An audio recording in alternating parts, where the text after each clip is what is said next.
সেদিন ছিল আমার আম্মু আব্বুর অ্যানিভার্সারি। আমরা বাসার সবাই খাওয়া দাওয়া ও ঘুরতে বাইরে যাই।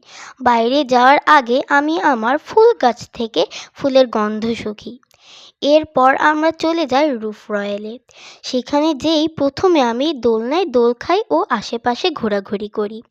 এরপর আমরা মেনু দেখে পছন্দ মতো খাবার অর্ডার করি। খাবার আসতে আসতে আমি কিছু ছবি তুলে নিই। এরই মধ্যে খাবার চলে আসে। খাবারগুলো খুবই মজা ছিল। আমি সবগুলো খাবারই টেস্ট করেছি। সবারই খাবারগুলো ভালো লেগেছে। কোল্ড কফিটা জাস্ট ওয়াও ছিল। এখানে হিবা আপু আমার হুদাহুদি কিছু ভিডিও করে।